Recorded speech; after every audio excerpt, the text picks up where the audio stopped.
pertama memang jangan salah pilih.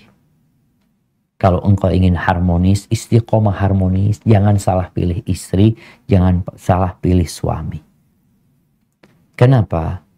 Ya, kadangkala ada orang pilih rumah. Rumahnya bagus. Tapi ternyata di daerah yang rawan banjir. Terus gimana kalau dia kebanjiran? Dia mau nyalahkan siapa? Mau nyalahkan, kalau di Jakarta nyalahkan gubernur. Ini gimana? Yang salah engkau. Kenapa?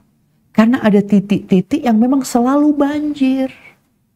Kenapa engkau pilih rumah di sana? Begitu pula dengan pasangan hidup kita. Kadangkala kita memilih kecantikannya doang.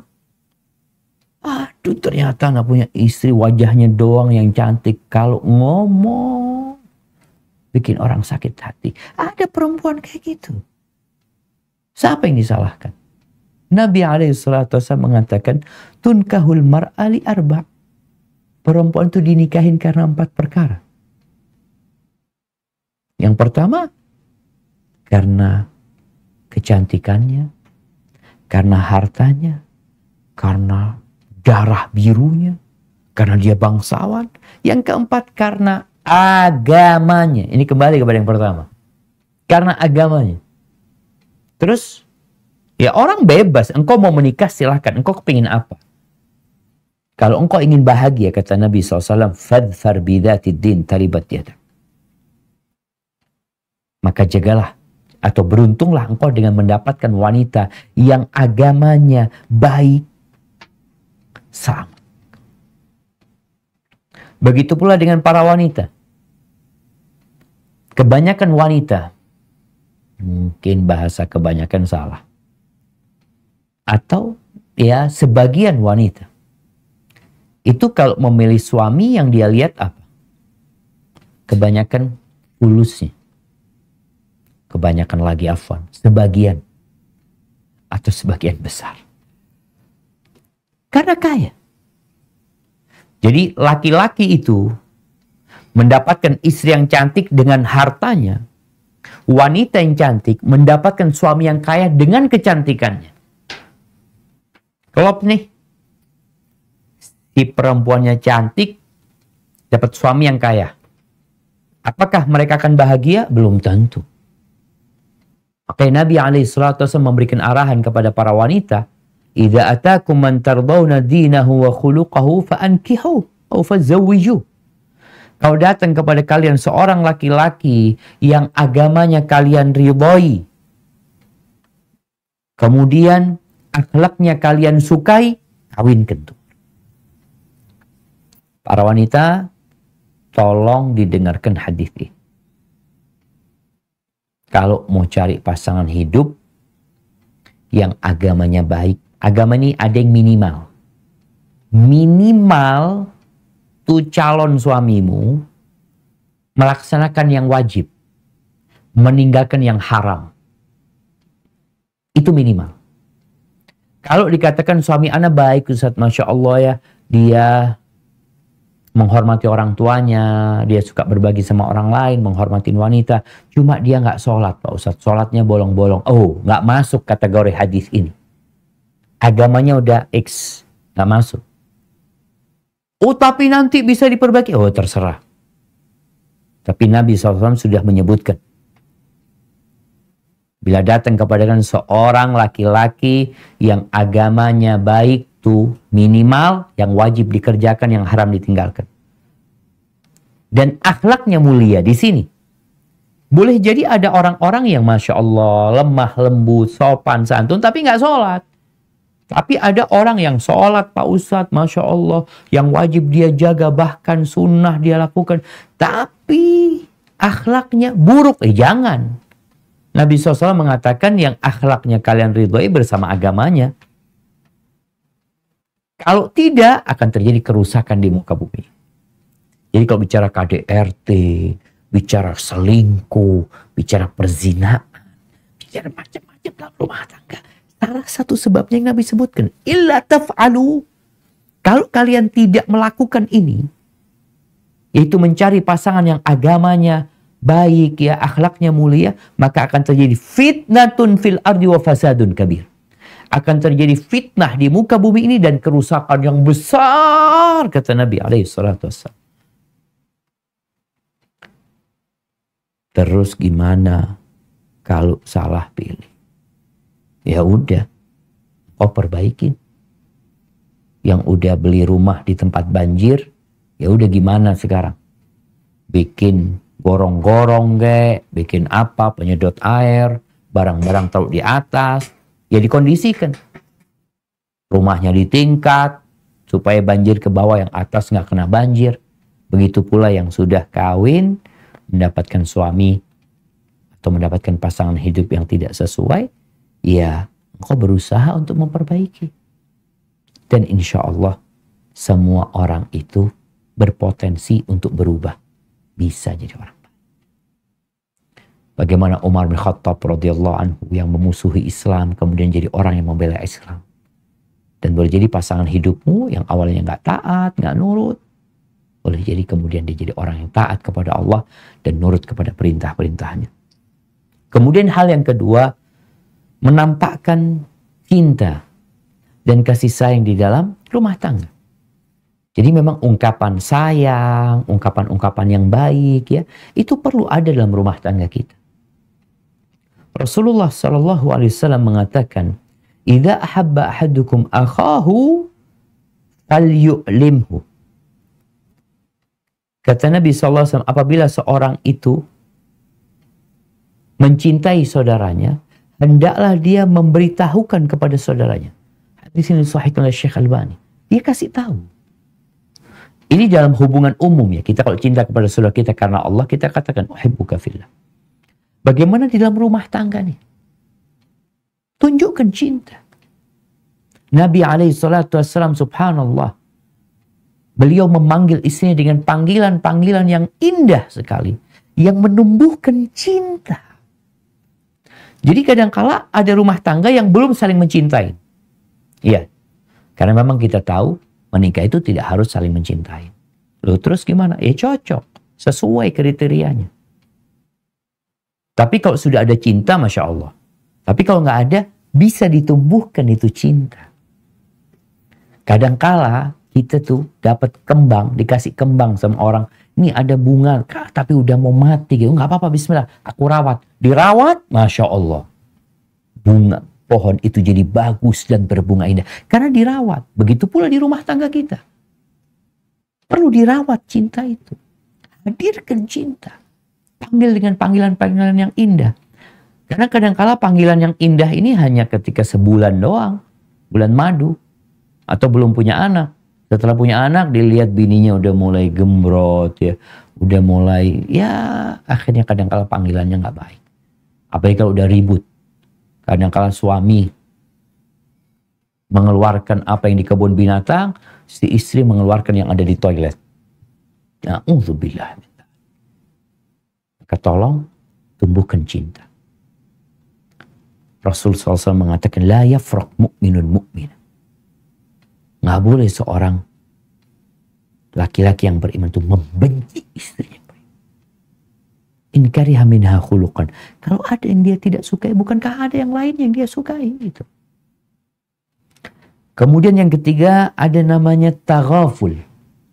Ini sebuah akhlak atau sebuah sikap yang kata Al-Imam Ahmad bin Hanbal, 90% dari akhlak mulia itu letaknya di taghaful. Apa taghaful ini? Taghaful ini mengabaikan kesalahan saudara kita. Kalau dalam kehidupan masyarakat, mengabaikan kesalahan saudara kita. Kita berkawan, kita bersahabat, semua punya salah. Semua melakukan tindakan yang kadang-kala menyakiti hati saudaranya. Apabila itu urusan dunia, urusan hak kita, maka tolong gunakan sikap at-taghaful. Pura-pura nggak tahu, nggak peduli. Karena ada suami yang dia itu menghisap istrinya dari semua kesalahan yang kecil sampai yang besar. Engkau capek hidup seperti itu. Istri juga seperti itu. Suaminya, engkau kayak gini, kayak gini, kayak gini. Lupakan itu. Semua orang berbuat salah. Lapangkan dadamu untuk menerima saudaramu apa adanya. Dia tuh memang seperti itu gitu. Manusia. Suamimu bukan malaikat dan engkau bukan bidadari. Jadi akhlak taghaful ini penting sekali dalam kehidupan rumah tangga. Kalau tidak, ya ribut sedikit, ada kesalahan sedikit. Ada suami-suami yang kayak gitu.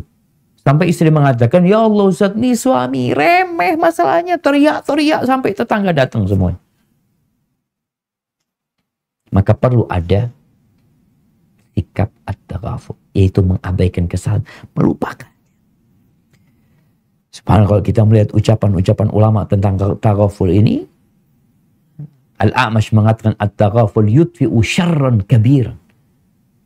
Mengabaikan kesalahan saudara kita ya, dalam urusan yang berkaitan dengan hak kita, bukan urusan agama, itu mematikan banyak kejahatan dan keburukan di rumah tangga kita atau dalam kehidupan bermasyarakat.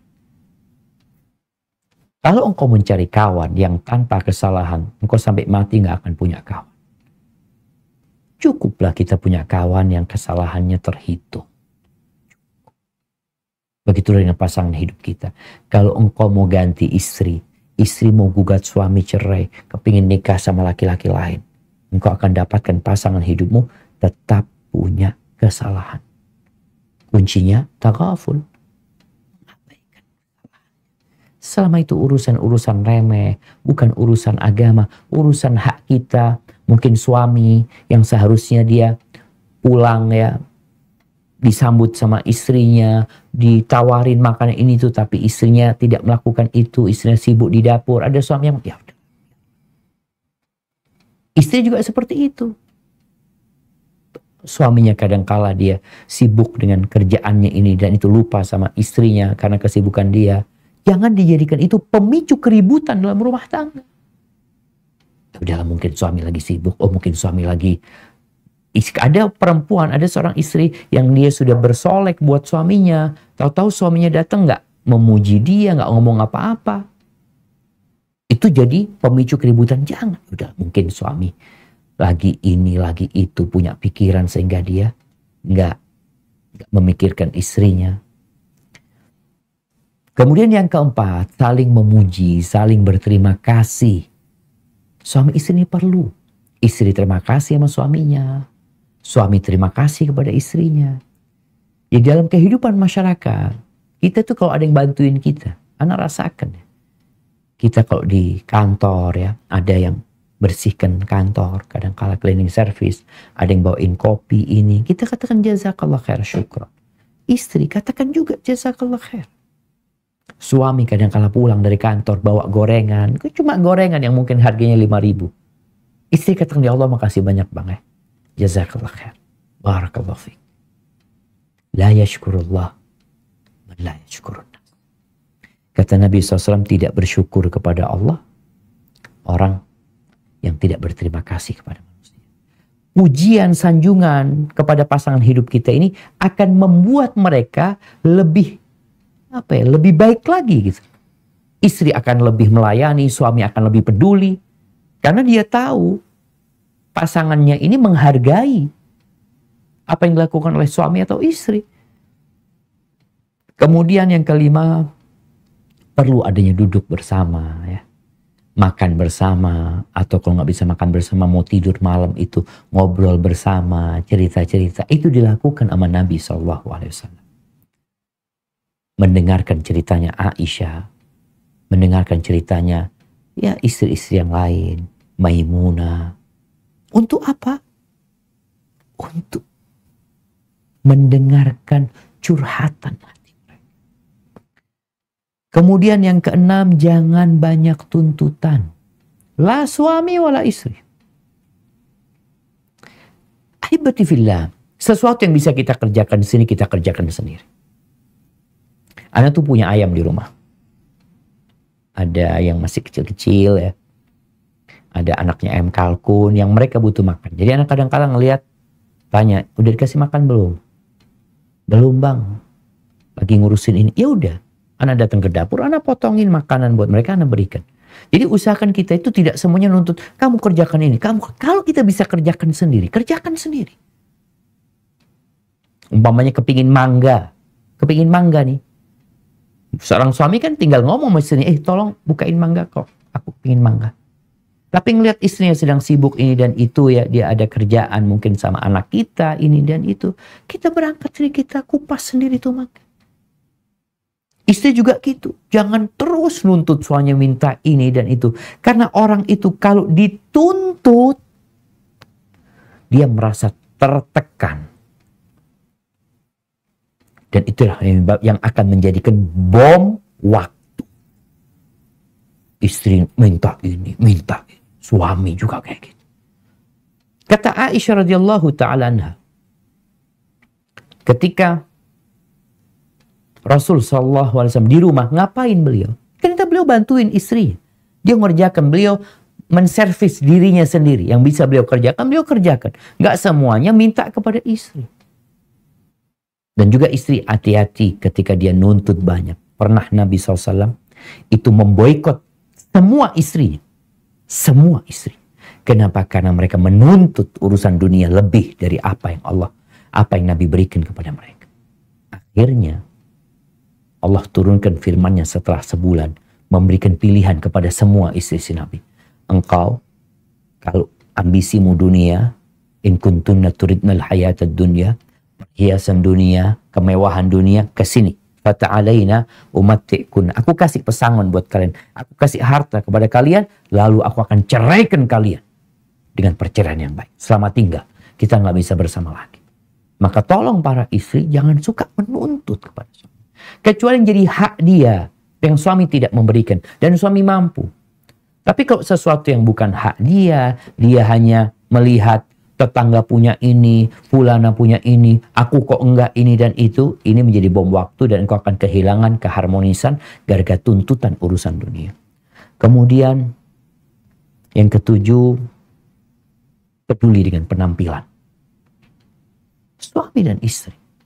Nabi SAW ketika ditanya siapa wanita yang terindah, yang terbaik. Yang pertama beliau sebutkan, allati idza nadharta ilaiha sarratka, yang kalau engkau memandang kepada dia menyenangkan hati gitu. Banyak perempuan peduli dengan penampilannya di luar rumah. Ini satu pemahaman yang menyimpang sebenarnya. Kalau ditanya engkau peduli dengan penampilanmu, dengan lipstikmu, dengan alisnya, dengan matanya, dengan bibirnya di luar rumah, engkau kepingin menunjukkan kecantikanmu kepada siapa? Kepada orang-orang yang gak halal sebenarnya mereka memandangmu. Yang seharusnya engkau ganti kepada suami. Engkau panggil tuh tukang salon atau apa, engkau berias di rumah. Karena ini akan menjadi sesuatu yang aneh jamaah. Kalau ada orang berias, engkau mau kemana? Mesti kebanyakannya orang tuh kalau sudah cantik, suami akan menanyakan, engkau mau kemana? Katakan, mau menjemput, mau menyambut, mau kemana? Kepingin duduk sama engkau. Dan para suami pun peduli sama tubuhnya ya. Ada suami yang gak peduli sama badannya kadangkala, sama aromanya, sama bau mulutnya. Nabi SAW kalau masuk rumah beliau memulai dengan siwak. Beliau selalu menjaga penampilannya, aroma tubuhnya. Kemudian yang terakhir nih, tinggalkan perkara-perkara yang membuat keributan. Contohnya, kalau lagi ngobrol, tolong yang satu jangan sibuk dengan handphonenya. Anak-anak kita diajarin akhlak seperti itu. Ketika ada kumpul sama keluarga, jangan sibuk sendiri. Kalau ada yang ngomong, dengarkan. Hargain. Jadi tinggalkan semua hal-hal yang membuat keributan dalam rumah. Sebenarnya masih banyak hal lainnya yang perlu kita kaji dan kita pelajarin, tapi mungkin yang sudah disampaikan cukup untuk menjadi bekal buat kita semua agar kita dapat memiliki rumah tangga yang harmonis.